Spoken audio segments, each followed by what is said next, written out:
Assalamualaikum warahmatullahi wabarakatuh. Apa kabarnya hari ini? Kita dari kelompok 1 akan membahas tentang konsep dasar bimbingan dan konseling MISD. Sebelumnya, kita perkenalan terlebih dahulu ya. Dari kelompok 1 ada Indah Nurfiani Ngerum, NIM 2318007. Muhammad Kanzi Ahsan Adeseva 231801110. Nurul Mukminah 2318070. Safitri Kirana 2318119.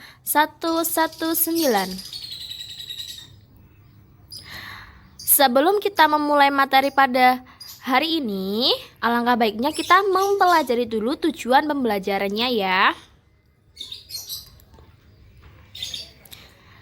Tujuan yang pertama adalah untuk mengetahui pengertian bimbingan dan konseling.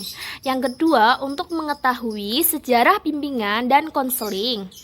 Yang ketiga, untuk mengetahui tujuan bimbingan dan konseling. Yang keempat, untuk mengetahui karakteristik bimbingan dan konseling MISD.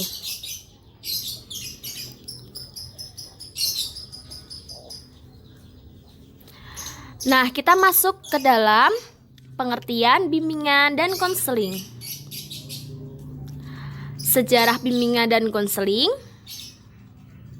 tujuan bimbingan dan konseling, serta karakteristik bimbingan dan konseling. Itu adalah materi yang akan kita bahas hari ini. Pengertian bimbingan dan konseling. Apa itu bimbingan?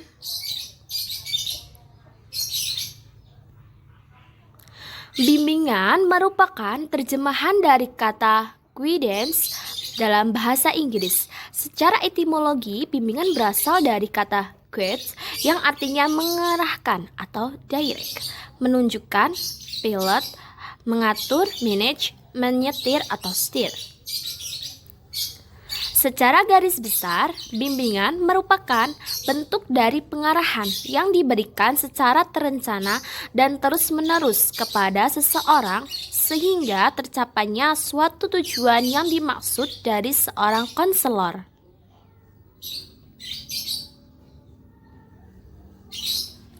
Jika tadi kita sudah mengetahui apa itu bimbingan, selanjutnya apa itu konseling?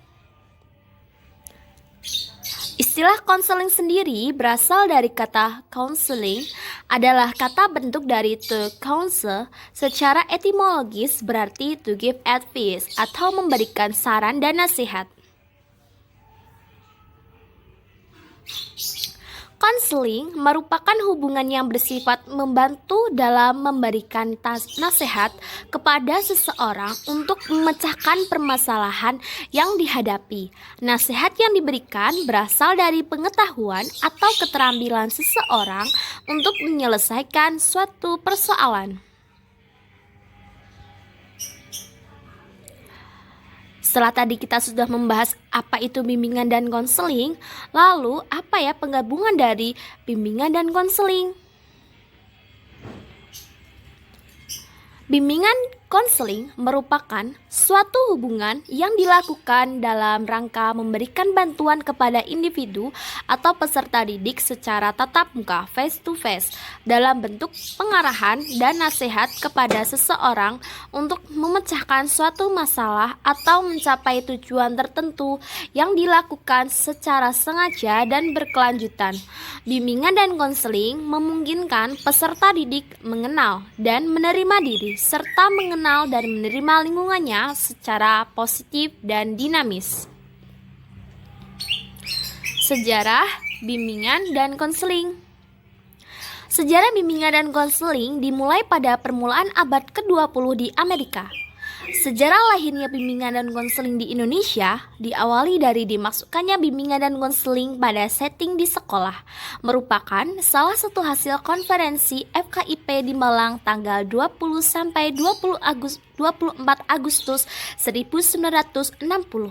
Pada tahun 1964, IKIP Bandung dan IKIP Malang mendirikan jurusan bimbingan dan penyuluhan. Tahun 1971 berdiri proyek perintis pembangunan pada 8 IKIP. Melalui proyek ini, bimbingan dan penyuluhan dikembangkan.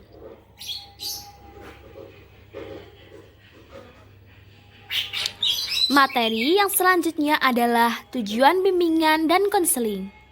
Tujuan bimbingan dan konseling ini ada dua. Yang pertama adalah tujuan umum. Yang kedua adalah tujuan khusus.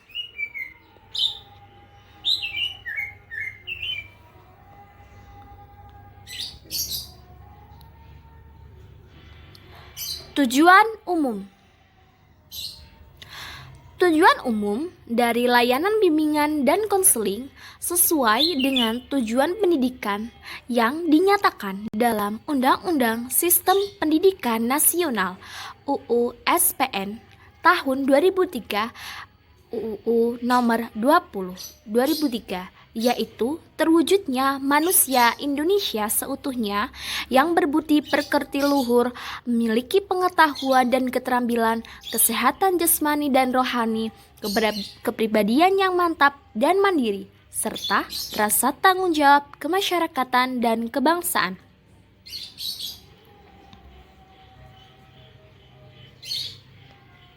Yang kedua ada tujuan khusus.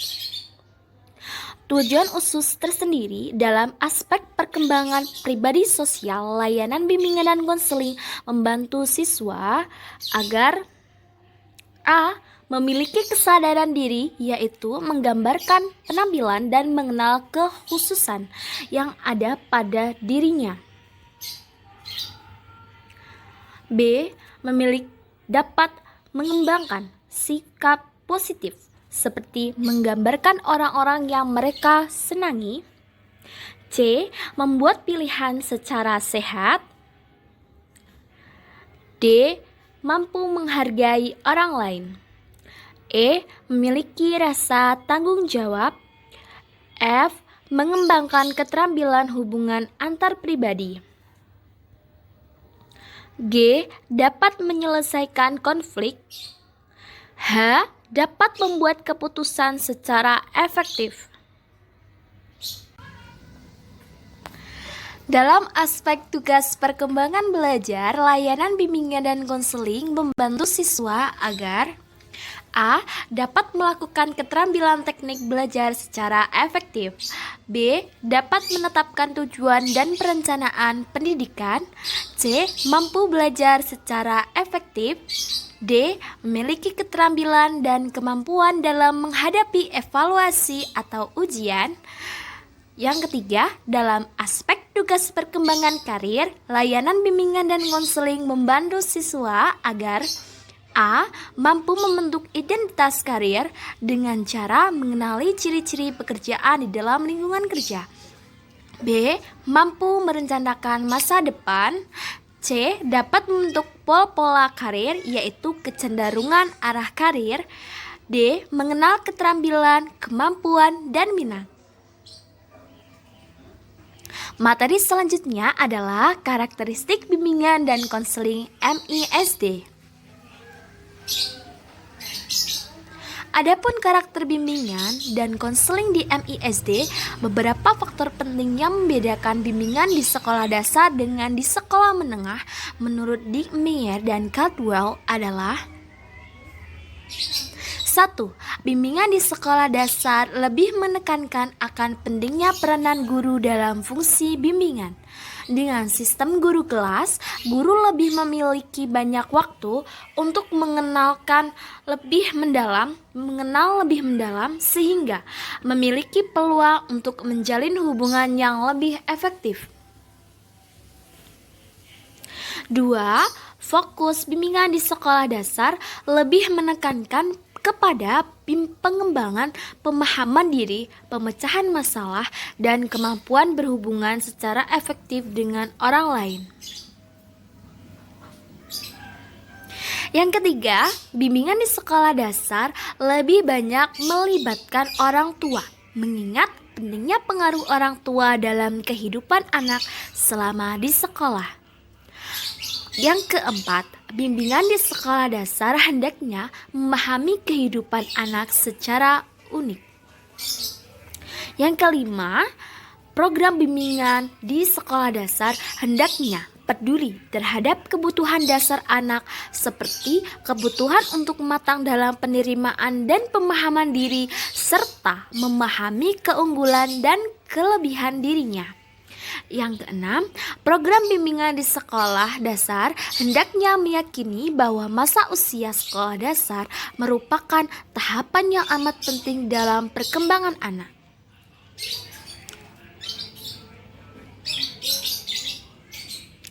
Tadi kita sudah mencermati ya karakteristik bimbingan dan konseling di sekolah dasar SDMI ya. Nah, mencermati karakteristik bimbingan dan konseling di sekolah dasar tergambar bahwa intervensi layanan bimbingan di sekolah dasar lebih banyak dilakukan melalui orang-orang yang berarti dalam kehidupan anak seperti orang tua dan gurunya. Kerjasama guru dengan orang tua akan berpengaruh terhadap keberhasilan anak. Oleh karena itu, guru sekolah dasar memiliki peranan strategis dalam peluncuran layanan bimbingan. Itulah materi kita pada hari ini. Nah, kesimpulan dari materi kita adalah bimbingan dan konseling merupakan kegiatan yang diberikan kepada semua instansi pendidikan. Bimbingan dan konseling diberikan untuk mengetahui suatu permasalahan yang dihadapi oleh siswa maupun mahasiswa yang sedang dalam permasalahan. Namun, dari jenjang TK, PAUD, SDMI, SMP MTS, SMA SMK, atau bahkan di perguruan tinggi memiliki karakteristik yang berbeda-beda. Maka dari itu perlu adanya konselor yang bisa menghadapi atau mengatasinya sesuai jenjang yang dihadapi. Terima kasih telah mendengarkan materi kelompok 1 pada hari ini. Kurang lebihnya mohon maaf. Wassalamualaikum warahmatullahi wabarakatuh.